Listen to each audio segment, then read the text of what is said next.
Hello there. Welcome to Nerd World Order, and in today's episode we're looking at Gary Plauché. To some a hero, others a criminal. By the end of the video you can decide. He was guilty of murdering another man in cold blood many years ago. Now it's up to you to decide whether or not this man had good reasons for doing what he did. I'm not going to voice a particular opinion on it. It'd be probably a very divisive one.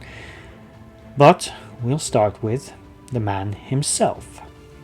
Gary Plauché was a resident of Baton Rouge, Louisiana in the year 1984 when this crime would be committed. He was married but separated from his wife, with whom he had an 11-year-old son, Jody. For some time now, Jody had been attending karate lessons where he had been being molested by the karate instructor. Now we'll spare the gory details of his exact crimes, but the instructor's name was Jeffrey Doucette, a 25-year-old man who had moved to Baton Rouge to become the karate instructor. He lived at the institution where he taught karate and was apparently quite well loved by his pupils. He would regularly take them ice skating, he'd take them to the movies, he'd take them out, and in 1983 he met Jody. It wasn't long before he began doing inappropriate things with the 10-year-old boy, which included fondling and eventually escalated to more serious crimes such as rape. In 1984, he abducted the boy from his home and crossed state lines, eventually renting a hotel room and doing things like going to Disneyland, passing the boy off as his son. He would occasionally allow the boy to ring his mother, and through this the police were able to trace his location and raid the facility and obviously arrest him, recover the boy, and return him to his family. Now, as I said, I'm going to spare the details of the ins and outs of the crime itself, but needless to say, this man was pretty sick. All the while that he had Jody in imprisonment, he was in a continuous spiral of mental descent. Basically, his mind was going, by all reports.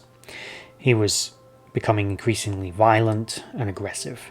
Later, during interviews, Plauché, the boy's father, noted that he had initially had no idea about the sexual assaults being committed against his son, and he felt helpless and he simply didn't know what to do. And I imagine he wasn't moved by Doucette's claims of himself being sexually abused as a young man, especially when he came out with things like he couldn't even recall how many young boys he himself had gone on to molest over the years. And bear in mind, this man by this point was only 26 years old, and he already couldn't remember how many that was. Doucette, however, was not going to make it to trial. Plauché had said he didn't know what to do, but a father's wrath cometh.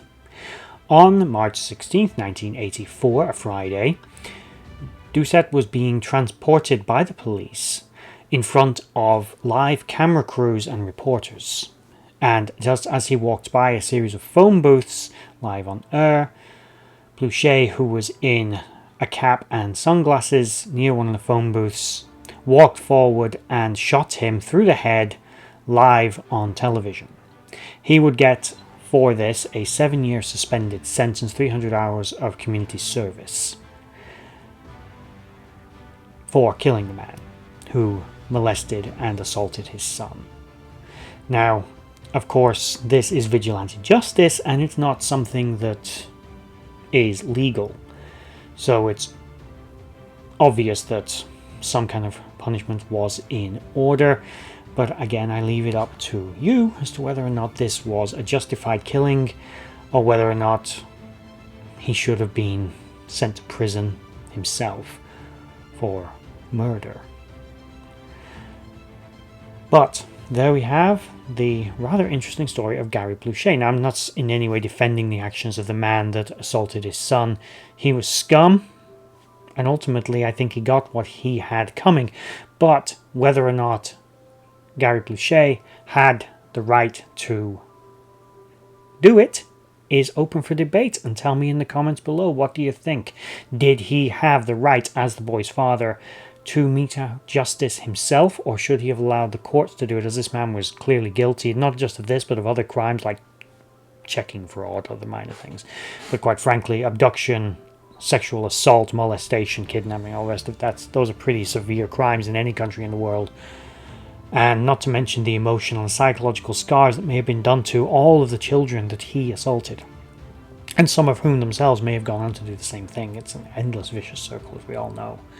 Very sad. So, there we have it. Gary Plauché. Again, tell me in the comments below, what do you all think? What's your opinions on this? And if you did make it all the way to the end of this video, thank you for watching. Again, I don't want to go into the gory details, ins and outs of the crimes, but all the information can be found online if you want to Google it. I wouldn't recommend doing that though. Or finding the shooting for that matter. I'm not going to recommend any of that. But with all that said, again, if you made it to the end of the video, thank you for watching, and bye bye.